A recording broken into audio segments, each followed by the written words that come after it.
Hey everyone, welcome to the channel. We've got an unusual lineup today because we're starting with a turtle bite that goes worse than expected, then along the way we'll catch a glimpse of Pablo Escobar's hippos. Did you get him? Uh-uh. Got the chunker. Chunker. You think it'd hurt? He bit you? Do it.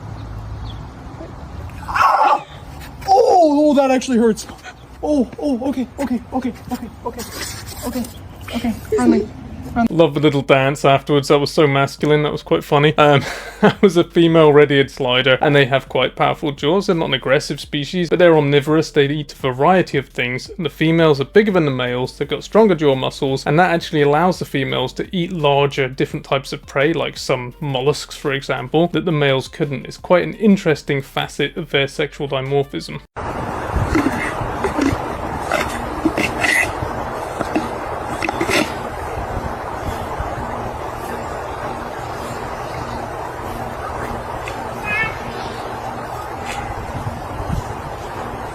God, I was so distracted by the chomping noises and feeling sorry for the turtle I didn't actually identify it. I don't know if it was a cooter or a chicken turtle or something like that. But yeah, alligators, they've got this kind of weird evolutionary arms race going with turtles, where if a turtle's small enough, the alligator can apply enough pressure to crush its shell, but if a turtle's a little bit too big, it just doesn't work. They just try anyway though, which seems kind of brutal.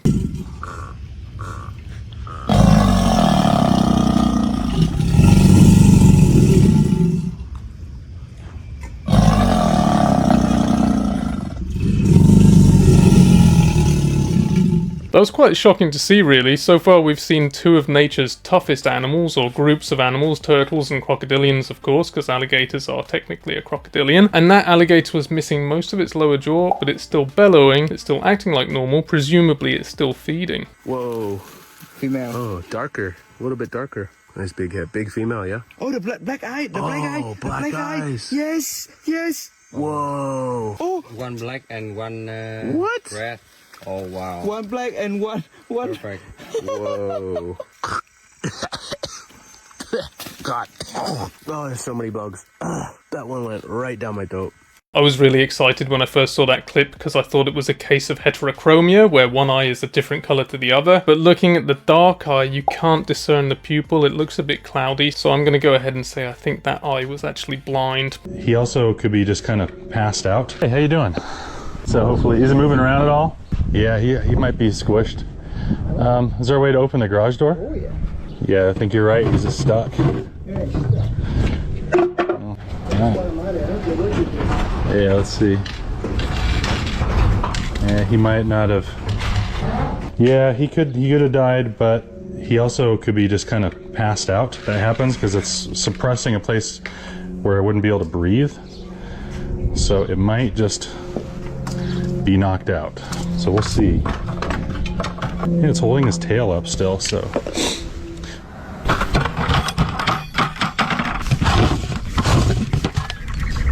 All right. Yeah, he just passed out. He's doing okay.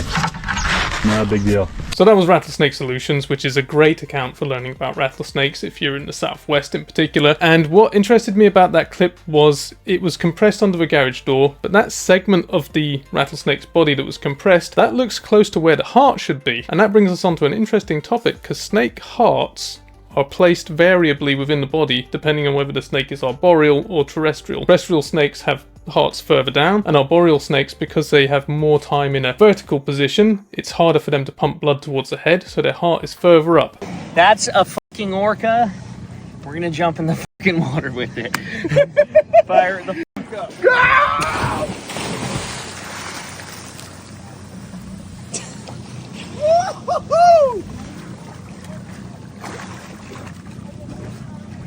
It's coming under the boat.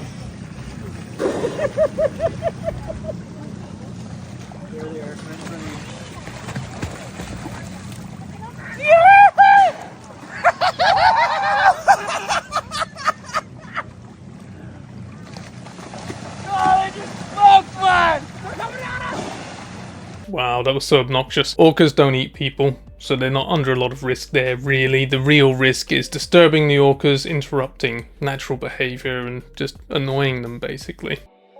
Snake molester, slither in the night. Scale rod, stepper moving out of sight. This is a lady harassing wildlife, doing like the snake bros do, and just showing an anaconda being manhandled and stroking its head. The kind of thing that a snake whose only weak spot is its head will absolutely hate having done to it.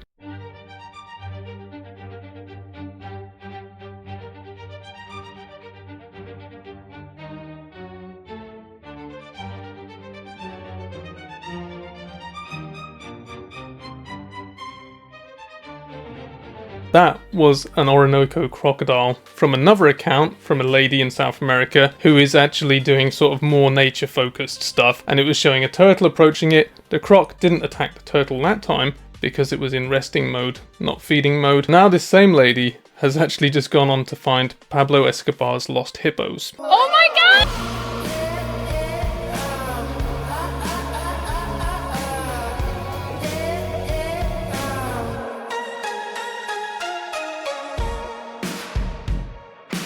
Wow. That is pretty incredible. Apparently Pablo Escobar got 2 hippos, they got loose, and for a long time people thought it was kind of an urban legend, but apparently now there are 200 odd wild hippos in Colombia. They're counting them as an invasive species, but I don't know what their plans are if they're going to try and remove them. Sounds a bit difficult removing 200 hippos. Sure! And she's feisty, look at that. He's so cool. Alright, here. Alright. He is a bull snake, so he is perfectly harmless. Oh my god. Yep. Come here, sweetie. Impressive the noises they make though. This is definitely not what I expected to see today when I walked into my feed barn. Hello? Can you explain to me what you're doing and why you're torturing my chickens? Are you the same one that I let go before? You are, aren't you? And you came back to mess with my chickens! That's not very nice of you. Come on, let's go. Let's go this way. Come on. Come on. Let's go over here. Typical bull snake. They sound really similar to rattlesnakes, some of the noises they make, and they do these mock strikes. And honestly, if they ever actually bite you one day, you really won't be that impressed. It's not a big deal. They are really just a helpful, useful predator in most circumstances. Not in your chicken coop, though. Ones are actually the snappiest. That's why they get the name snapping turtle. That was a close one. Watch, he's gonna slowly extend out. I bet he'll try to get me. I love looking at their eyes. Ooh.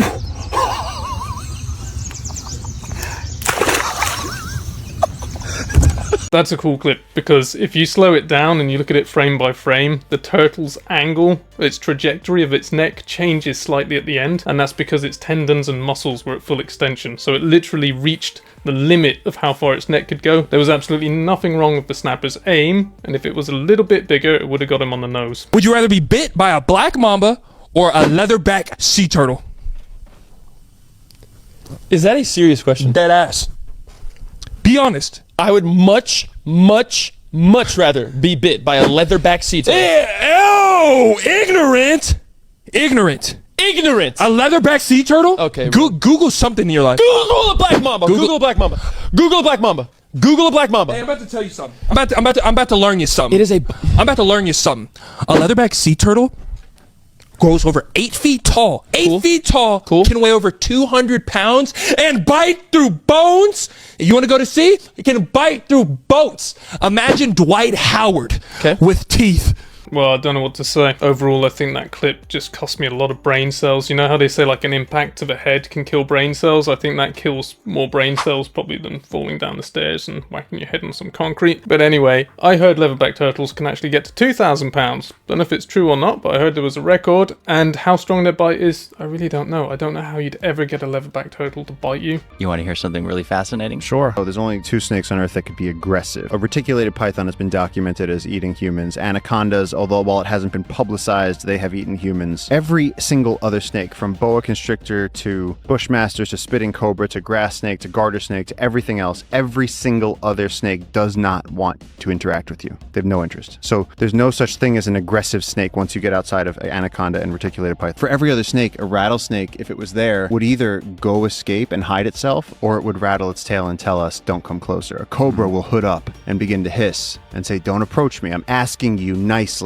not to mess with me. And most other snakes are fast, or they stay in the trees, or they're extremely camouflaged, but their whole MO is just don't bother me. Slight details I might disagree with, but the spirit of it and overall I think was very correct.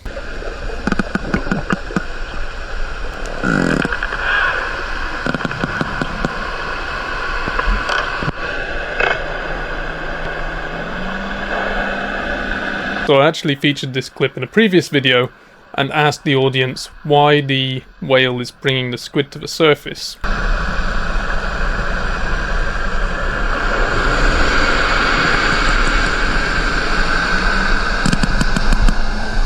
Since then, a lot of people have commented and said it's bringing up the squid to, you know, initiate a rapid pressure change from the deep to the surface and kill it that way. Other people have said it's because it needs to take a breath of air, which are both, you know, understandable points of view. But another third point of view is people are saying that actually it had a calf with it and it wanted to start teaching the calf how to eat the squid and to hunt the squid, which I think is intriguing because there was a calf in that video as well.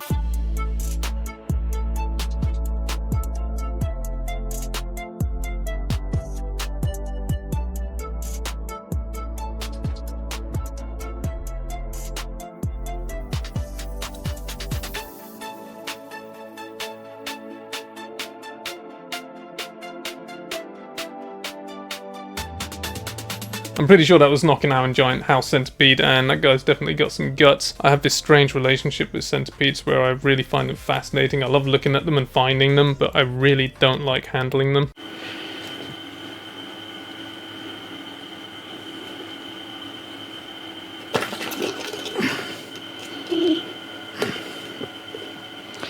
As you can see, is destroying the paraffin. So that was a clip from a docuseries that Robert Wedderburn was doing with Mike Perry. On that occasion, milking a Gaboon viper. You can see it has an incredibly powerful bite. In the caption he says, how many people do you think one bite from a Gaboon viper could kill? And honestly myself, I don't know, because humans vary so much physiologically. In theory it's definitely more than one, but if you think you have the answer, let me know in the comments. Lihat nih, kita mandiin, kita steam ya. Bau tuh kan? Baunya. Bau lagi. Maniko. Steam anjir. Tuh tinggal di deket tuh. What an absolutely cruel and weird thing to do.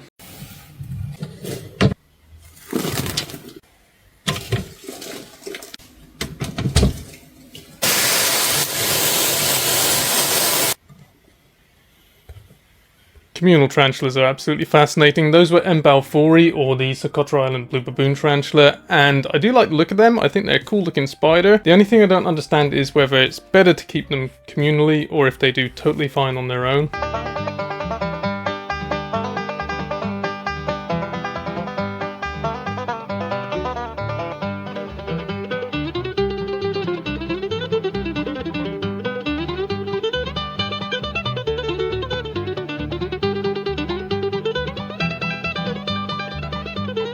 Great example of why turtles often get away from crocodiles, because they're just too much hassle for them. That was an American crocodile going after a Florida softshell turtle, and the crocodile, you know what, it's probably going to put some effort in when it sees a nice juicy fish or something instead.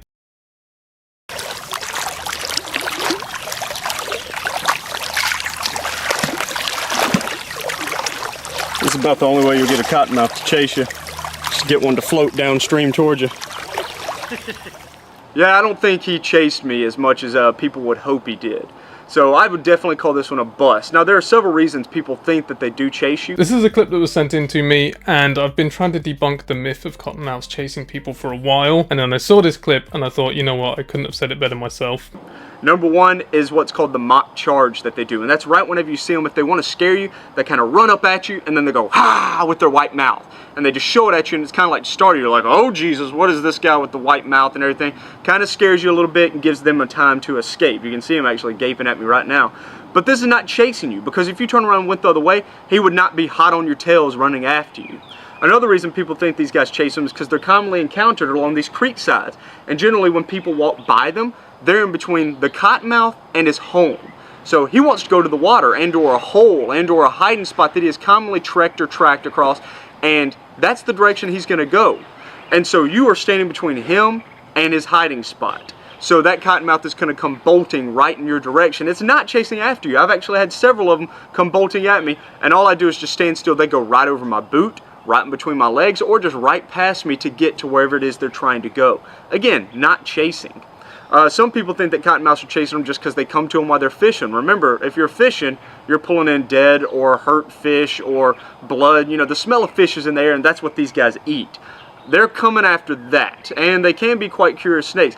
It's not chasing. So these guys are definitely not chasers. They're not any means going to run after you whatsoever. Yeah, that was well said by a guy who's clearly spent time in the outdoors, understanding them from a logical perspective, and that's a pretty cool thing to see, really. Anyway, we've had a good lineup of clips there. I'm going to leave you with a short clip of the world's clingiest scorpion, who just happens to live in my house. So here's my Laos forest scorpion, Heterometrus lauticus, and he is hilarious because once he gets on you, he is stuck. He won't get off. He'll crawl around anywhere he can, try and hide between your fingers, he'll climb on your hand, under your hand, he'll do anything, but he won't get off you. So every time, there we go, he's gone under again. Anytime I hold him, it's a battle to get him back in his little house, but he absolutely never stings me, and I'm getting quite fond of him, really.